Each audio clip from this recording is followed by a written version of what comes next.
je vais faire ça rapido. Je sais pas, j'ai une demi-heure. Oui. Je parle beaucoup, moi, hein, ça peut aller vite, là. S'il y a des Si tu sais pas. Ben, je me présente, mon nom est Claudie Tremblay, puis je vous avais mis chacun une feuille pour que vous puissiez suivre le programme. Dans le fond, moi, j'ai été engagée par la table de concertation des aînés de Portneuf en tant que navigatrice en gériatrie sociale. Qu'est-ce que ça veut dire? Ça veut dire que moi, je fais le lien, je fais le pont entre les sentinelles que nous allons former en gériatrie sociale, entre nos aînés, sur tout territoire de Portneuf. Expliquer c'est quoi? Moi, je le sais, j'en suis une sentinelle. Oui. Expliquer c'est quoi une sentinelle? Oui, j'y arrive, M. Francaire de Sainte-Christine-d'Auvergne. Donc, et c'est ça, donc, une sentinelle, dans le fond, c'est quelqu'un qu'on forme avec un programme bien précis qui nous est dispensé par la Fondation Arge de Québec. Eux, ils font tout le contenu, c'est des gériatres, des nutritionnistes, des gens très compétents au niveau du savoir auprès des aînés. Puis eux nous donnent un contenu qu'on transmet à la population qui agissent à titre de personnes bienveillantes pour les aînés. Okay? C'est pas, les sentinelles, là, c'est pas un système de surveillance, c'est un système de bienveillance. Donc, moi, ce que je fais, dans le fond, ce qu'on souhaite faire avec le projet de gériatrie sociale, c'est vraiment démontrer qu'il y a un vieillissement normal. On vieillit tous, on est tous confrontés à l'âge enfant, l'âge adolescent, l'âge adulte. On connaît très bien, c'est pas les spécificités, mais lorsqu'on arrive à un âge plus âgé, bien entendu, là, ça se complique parce qu'on ne sait pas c'est quoi un vieillissement normal et un vieillissement anormal. Donc, ce qu'on essaie de faire, c'est éviter que les gens, par exemple, je vous donne un exemple très concret, là, suite à une chute, bien que là, ça dégénère. Il y a une cascade d'événements qui font en sorte que la personne l'aînée soit obligée de quitter sa maison précipitamment, soit à l'hôpital et évidemment, peut-être même, il décède. Donc, tu sais, ça, c'est le pire du pire, mais ça arrive. Puis, je suis certaine que dans votre municipalité, je sais pas, je pense que c'est 30, c'est-tu 27 ou 30% ici? 27. Quand même 27%, exactement. Je sais que vous travaillez très fort, là, vous êtes très dynamique. Et merci d'ailleurs de m'accueillir ce soir, c'est très apprécié. J'aimerais ça vous entendre un petit peu de votre côté. Vu qu'il y a 27, évidemment, % de la population de Sainte-Christine-d'Auvergne qui est vieillissante, j'imagine que vous avez des enjeux, des choses qui vous sont vraiment rapportées de la part des aînés, des voisins, de peu importe c'est qui est autour de nos aînés. Et j'ai envie de vous entendre un petit peu, ça serait quoi le portrait ici? Est-ce que les aînés sont capables de rester à la maison le plus longtemps possible? Est-ce que Sainte-Christine-d'Auvergne, c'est quand même, c'est pas à porte, ben c'est nous qui sommes pas à porte à Donnacona, c'est ça qu'on se disait l'autre jour, hein? Mais c'est sûr que c'est quand même une municipalité, il n'y a pas de centre hospitalier ici. Souvent dans les communautés plus éloignées, les gens sont ici très serrés. J'imagine que c'est comme ça pour vous ici.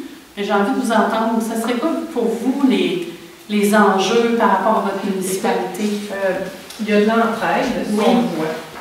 Les gens sont autonomes, sont autosuffisants. On a eu quand même des occasions où on a eu la panne d'électricité, où les gens se sont très bien organisés.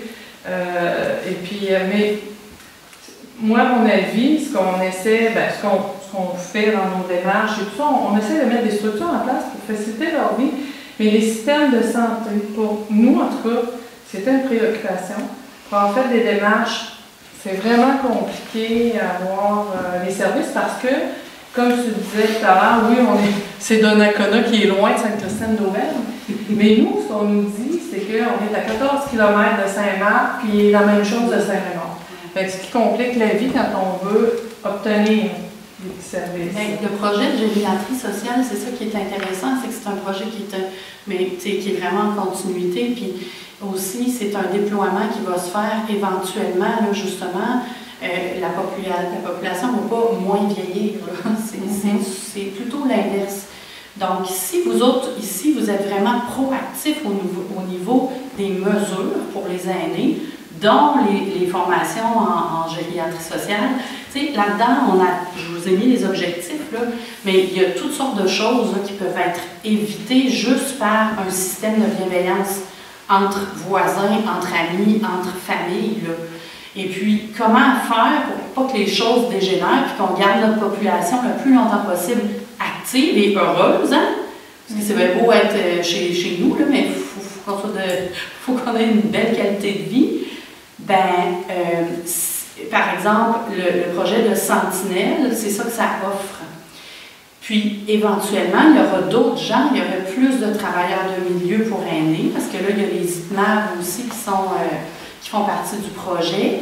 Il y a moi qui fais le lien entre tout ce beau monde-là, puis qui essaye de, par exemple, s'il y a une situation X sur votre territoire, je ne sais pas moi, vous vous rendez compte que, je ne sais pas, là, je vais dire quelque chose comme ça, mais que le nombre de chutes a augmenté, par exemple.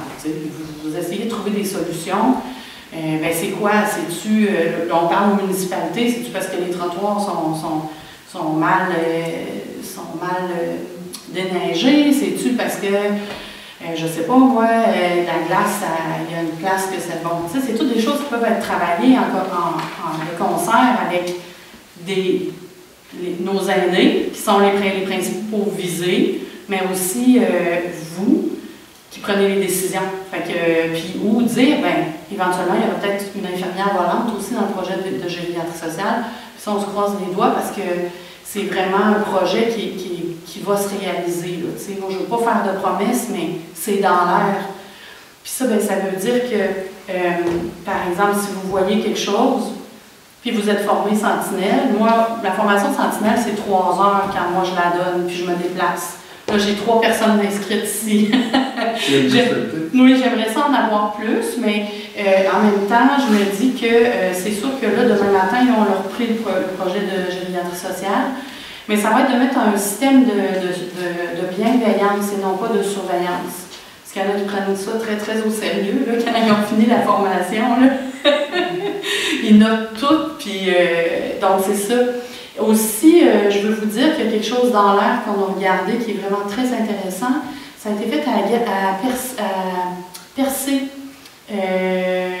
Rocher-Percé.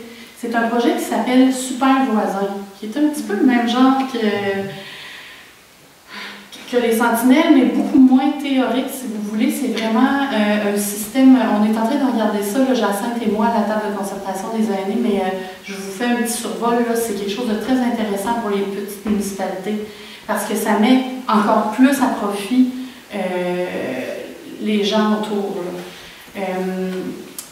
Fait que là, je ne sais pas, est-ce que, j'ai envie de vous entendre aussi, là, est-ce qu'il y a des situations qui vous préoccupent avec les aînés ici à Sainte-Christine, des choses que vous voyez, que vous aimeriez améliorer, qui serait possible de faire dans un projet de gériatrie sociale? Parce que moi, je ne reste pas ici, là, je ne sais pas c'est quoi la réalité. Je sais que vous avez des beaux projets, que vous êtes dynamique, vous êtes toujours là, M. Francaire, à toutes nos rencontres, ou presque. Puis ça, je veux quand même vous féliciter pour ça, parce que je pense que vous êtes, parmi tous les élus, là, celui qui est vraiment le plus présent. Il y a aussi Sylvie qui est notre relayeuse extraordinaire. Puis à chaque fois qu'il y a des communications, vous êtes toujours rapide, là, tout le temps présent. Puis y a-t-il des choses qui vous préoccupent sur votre territoire, puis que vous avez, tu sais, que vous dites oui? En fait, moi, ce qui me préoccupe à moyen et court terme, ce serait les gens vieillissent. Oui. Les gens, à un moment donné, n'ont plus la capacité de rester chez eux. Oui. Puis, selon moi, ça va arriver, ils vont être dépourvus, ils n'auront pas de place à aller vivre là, proche là, du village à ce moment-là. Il va falloir qu'on vienne qu'il y ait à Saint-Laurent ou ailleurs. C'est ce que je trouve dommage, on n'a pas de maison des aînés, par exemple, proche. OK. Ces gens-là qui voudraient vieillir ici, là, à Saint-Christine. Si c'est un projet pour la municipalité, éventuellement, de faire, c'est certain que la table de concertation des aînés va dire qu'on est présent. Il y a plein de mesures qui vont être mises en place à l'avenir. Nos aînés sont précieux, là, puis vraiment, Oui, la maison des aînés, mais moi je vous dirais encore plus, le plus longtemps rester à la maison. Mais pour ça, il y a toute une gamme de choses qu'on peut faire, puis c'est ça le projet de gériatrie sociale.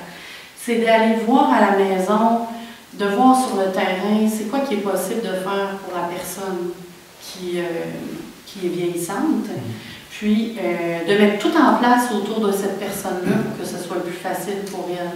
On ne se le cachera pas, là, le système public en ce moment dans les hôpitaux, un peu partout, là, c'est pas facile. Fait que tout ce projet de gériatrie sociale-là, ben, ça évite justement l'engorgement des hôpitaux liés à des chutes, liés à des maladies qui dégénèrent. Je vous donne un exemple. Là, dans la formation, on voit des cas très spécifiques là, de comment on peut faire pour lever tout de suite une alerte pour un aîné, par exemple une plaie qui s'infecte, ou quelqu'un qui va sauter, qui va prendre les médicaments de son voisin, toutes sortes de choses comme ça. Ben, quand le réseau est fort, puis que tout le monde est un peu à l'affût, ben, souvent c'est évité, là, cette cascade là, de... Pour aider les gens à rester à la maison, là, mettons, Donnacona, on disait que c'est loin. Oui, c'est très loin. Mais on sait que Allo offre des services d'aide, parce que en vieillissant, mettons, une personne est plus capable de déneiger, est plus capable de rentrer son bois, ce genre de choses-là. Puis Allo, ou une division d'Allo, dont je ne me souviens pas de la nom, ben, ils fournissent des employés, mais par contre, ils ne se rendent pas ici, ils fournissent des employés, puis selon ton revenu au gouvernement, là, ben, je veux dire, mettons que l'employé est payé 20$, mais que toi, tu payes 10$, mais la différence est payée par Allo. C'est ça, pour l'entretien ménager. Oui, c'est ça. D'ailleurs, on a déjà eu une présentation par rapport à ça. Ça, est-ce qu'il serait possible de créer quelque chose de semblable à ça, mais dans le Nord? Parce que là, c'est bon. Mais c'est ça, vous dites, là, il y a le Allo, il y a le comité VOSI qui est à Saint-Roch. Mais VOSI ne fait pas la même affaire. Mais VOSI ne fait pas la même affaire. Voyez-vous, à Neuville, eux, se sont organisés aussi, hein, c'est quand même une petite municipalité aussi, ils se sont organisés, ça s'appelle Neuville se souvient. Ils font des accompagnements, ils vont faire l'épicerie, ils aident, il y a beaucoup d'aide. C'est vraiment tout petit, là, c'est vraiment... Ils ont décidé de s'organiser comme ça, puis aussi ils sont financés un peu comme le Allo, comme le comité VOSI. Financé par qui? Je ne sais pas qui les finance, mais c'est possible de savoir ça. Oui, c'est possible de savoir ça. Je pourrais vous mettre en contact avec la personne. Avec Sylvie, oui, avec Sylvie. Contact. Donc, c'est Neuville se souvient, on se parle de Sylvie. Oui. Mais effectivement, c'est possible de le faire. Puis si c'est des choses que vous pouvez mettre en place dans votre municipalité, vous pouvez... Il y a plein de nouvelles structures qui sont en train de se former un peu partout au Québec. Nous, on regarde ça, moi puis Jacinthe, là, puis des fois, quand on voit des affaires, on est comme, OK, ça serait intéressant. Comme par exemple, les menus travaux, changer une ampoule. Quand là, tu as 95 ans, là, puis que tu as de la misère, là, je veux dire, changer une ampoule, là, c'est une montagne. Mais il peut-tu avoir quelqu'un qui se promène sur le territoire qui fait des menus travaux? Dans les Basses, qui ont une coopérative, eux autres, c'est exactement le même principe que l'Allo. Selon les revenus de la personne, ben c'est ça. Fait que tout ça, c'est en train d'être regardé, puis en train d'être... mais si les municipalités se mettent ensemble, font la demande, c'est sûr que ça va se passer, M. Francoeur, parce que si le besoin, il est là. Mais ça prend aussi la volonté politique pour avoir de l'argent, pour faire des projets comme ceux-là. Super voisin, ça ne prend pas tant d'argent, je vous dirais, parce que c'est des bénévoles. Puis, justement, on est en train de regarder ça. J'ai regardé ça avec Louise Gingras. On a fait la présentation, puis c'est vraiment intéressant parce que c'est tout le monde qui peut participer. Ça peut être un ado, ça peut être n'importe qui. Même chose pour les sentinelles. Les sentinelles, c'est un acte de bienveillance. Il n'y a personne qui est payé pour faire ça. Mais c'est très utile. Puis, en plus, ben, ça donne des connaissances au niveau... par exemple, la mobilité de la personne. Comment on fait pour aider un aîné à améliorer sa mobilité dans sa maison, à l'extérieur de sa maison? C'est pas juste le rendez-vous à l'hôpital, là, c'est dans le quotidien, tu sais, que c'est important. Donc, au niveau des l'isolement social aussi, là, on ne se le dira pas encore une autre fois, je ne le répéterai pas, mais on a eu une pandémie, là, tout le monde souffre de ça encore, nos aînés particulièrement. C'est dur de sortir de ça. Il y a plein de choses qui peuvent être mises en place, mais pour ça, évidemment, il faut qu'on se mette ensemble. Mais vous, votre municipalité de Sainte-Christine-d'Auvergne, je sais que vous êtes très, très proactif. Puis je sais aussi que les autres municipalités, vous regardez vraiment du coin de l'œil parce que vous êtes des modèles. Et ça, il ne faut pas l'oublier, c'est que ça en prend juste une qui dit « nous autres, on veut le faire ». Puis ça se passe, puis après ça, le syndrome du voisin gonflable, qu'on appelle, là. Donc, ah ouais, nous autres aussi, on va le faire, puis nous autres aussi, puis, tu sais, c'est ça, les bonnes pratiques, ça mérite d'être partagé. Puis c'est ça qu'on essaye de faire en gériatrie sociale, c'est d'activer, par exemple, avec les relayeurs. Ça, c'est un beau réseau aussi.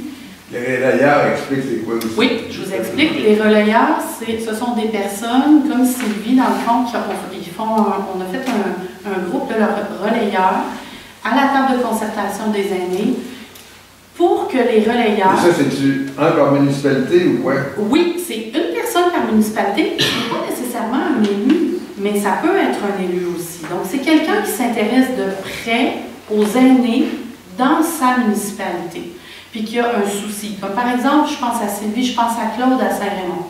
Claude à Saint-Raymond, quand il y a eu le 7 jours sans électricité, sans tout ça, là, Claude, là, il est revenu, là, encore, il était très fébrile la dernière fois qu'il est venu à la rencontre parce que c'est tellement venu le chercher de voir qu'il y avait autant d'aînés qui étaient dans la misère là, pendant 7 jours, en plein hiver, à Noël, tu sais.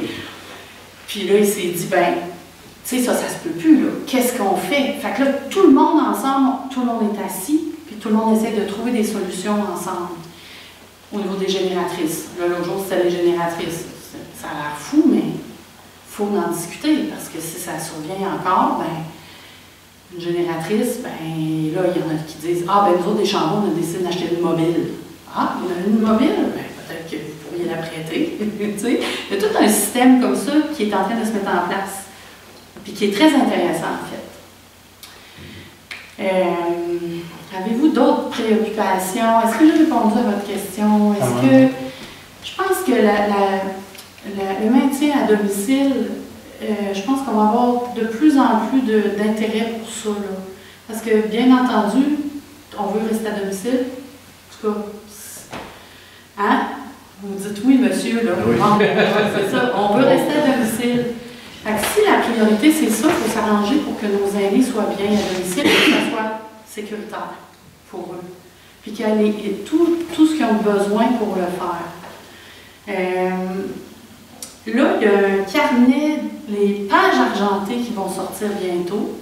Ça, c'est très intéressant pour les aînés. Vous allez en avoir aussi des copies. C'est la table de concertation des aînés de Portneuf qui a fait faire ce carnet-là. Dans le fond, ce que ça fait, c'est que ça donne...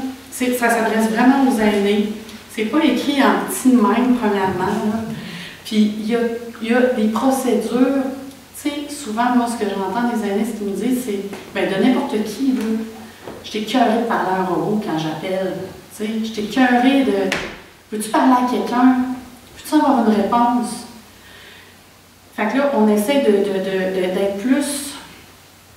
de donner les moyens, en fait, aux aînés pour qu'ils aient tout ce qu'ils ont besoin par écrit, pas sur Internet, par écrit, dans un carnet, qu'ils peuvent lire, qu'ils peuvent laisser à côté. J'ai un problème avec je sais pas moi, ma jambe, c'est qui que j'appelle? Bon, vous avez un problème avec votre jambe, vous avez un problème de mobilité, appelez telle personne, on va pouvoir vous prêter du matériel, on va pouvoir vous le livrer à la maison, on va pouvoir... Fait que, tu sais, ça, c'est vraiment chouette, c'est quand même un bon départ, là, parce que, je sais pas pour vous autres, là, dans votre municipalité, mais, tu sais, je sais pas si c'est tout le monde qui a accès à Internet, premièrement, là. Oui, depuis que TELUS est dans le coin. Oui, OK. Depuis qu'ils ont passé à la fibre optique. OK, parfait. Il faut que les gens choisissent. Il faut qu'ils l'utilisent. Oh, ouais, c'est ça, il faut qu'ils l'utilisent, il faut qu'ils choisissent de s'inscrire. Puis, ben, c'est pas tout le monde qui est très agile avec Internet nécessairement. Fait que, tu sais, faire une inscription ou parler à un groupe de médecine familiale par Internet pour s'inscrire, même moi, là, des fois, là, je suis comme, hey, là, peux-tu parler à quelqu'un, s'il te plaît? On peut-tu, des fois? Donc ça va être très utile, mais j'ai envie de vous dire qu'il y a des belles choses qui s'en viennent, puis on travaille fort pour que ça se produise. Donc, les relayeurs aussi, c'est un réseau qui est très fort, là, puis que ça s'échange d'informations. On est là pour ça. On développe la gériatrie sociale. Moi, j'ai 3 inscriptions pour mes formations. Je vais attendre quand même d'en avoir quelques-unes de plus. Si jamais vous connaissez des gens qui sont près des aînés, peu importe c'est qui, caissière, je ne sais pas, moi, quelqu'un qui a plein d'aînés autour de chez eux, vous dites, ah, cette personne-là, c'est sûr qu'elle va profiter de cette formation-là, c'est 3 heures comme ça, là, en personne, j'allais dire en présentiel, mais je ne vais pas le dire. Est-ce que tu donnes en 2 parties d'1h30 ou c'est en continu? En fait, je le donne une fois 3 heures, mais tu sais, je suis quand même mobile sur les plages horaires. Ça peut être le matin, ça peut être l'après-midi, puis ça peut être le soir aussi. Mais aussi, ils se donnent virtuellement. Comme là, il y a 3 nouvelles formations via la Fondation Âge. Moi, je vais vous faire parvenir demain à tous les relayeurs, à toutes les municipalités, les formations en ligne. Et ça se donne 2 fois 1h30. On peut les suivre n'importe quand. On peut faire le bloc 1 une fois, le bloc 2 une autre fois quand ça nous tente. Des fois, c'est le soir, des fois, c'est l'après-midi. Fait que c'est très disponible sur le site de Fondation Âge. La formation, oui, c'est de ça que je parle. Je vais le basculer tout à l'heure. Je l'ai vu aujourd'hui. Oui, puis donc cette formation-là, c'est la même que moi je donne. C'est très utile, puis c'est vraiment un système de bienveillance incroyable pour nous. Ah oui. J'ai une question, parce que tout à l'heure tu parlais de municipalité, tout ça. Est-ce qu'il y a une municipalité qui est... Bon, on parle de bon voisinage, oui. On parle de... Mais est-ce qu'il y a une municipalité qui a un réseau téléphonique où les gens se parlent? Parce que la complexité dans ça, c'est qu'il y en a qui ne veulent pas donner leur numéro de téléphone. Absolument. À partir de là, est-ce qu'il y a des municipalités qui ont un système automatisé qui, pendant une situation X, qui n'est pas nécessairement de la sécurité civile ou qui communique avec l'ensemble de la population? Moi, je n'ai pas connaissance de ça, mais je te dirais que le réseau des super voisins à percer. Ouais. Eux autres, là, ça ressemble à ça leur affaire. Mais c'est ça, je ne suis pas certaine que c'est un réseau automatisé. Je pense que non, c'est pas un réseau automatisé, mais c'est les gens qui appellent. Tu sais, mettons, ils disent, moi j'ai M. Tremblay, j'ai M. Langlois, j'ai Mme Daniel à côté de chez nous. Fait que je sais que si, mettons, il y a une panne d'électricité, il y a une tempête, il y a n'importe quoi, bien, c'est moi qui vais l'appeler, c'est moi qui appelle. Êtes-vous correct, talana, avez-vous tout ce que vous avez besoin, il vous manque d'eau, ok. S'ils peuvent le faire, s'ils ne peuvent pas le faire, c'est une autre histoire, mais ça, c'est à travailler vraiment, là. Ça s'en vient, Sylvie. Moi, là, je suis tous les jours pour que ça arrive, là. Puis je suis vraiment comme, on est motivés, on est vraiment motivés, là. Reste une minute. Oui. Reste une minute. Non! OK, bien, avez-vous d'autres questions? Est-ce que, si vous êtes intéressé par la formation Sentinelle, c'est moi qui la donne, comme je vous dis, vous vous organisez, vous choisissez un moment, moi je viens à votre rencontre. Puis c'est une formation de 3 heures. Sinon, vous pouvez la faire en ligne 2 fois 1 heure et demie. Puis pour te déplacer, ça prend combien de monde? Bien, écoutez, si vous êtes 6, je vais venir. C'est sûr que, mais en même temps, plus on est, ben, mieux c'est. C'est sûr que après 15 personnes, ça fait beaucoup. Là, parce que, tu sais, les gens ont beaucoup de questions. Puis, mais sinon, on forme 2 groupes, puis j'en reviens 2 fois. Tu sais, pas de problème. D'autres questions? Merci beaucoup. Ah, fait que je vous laisse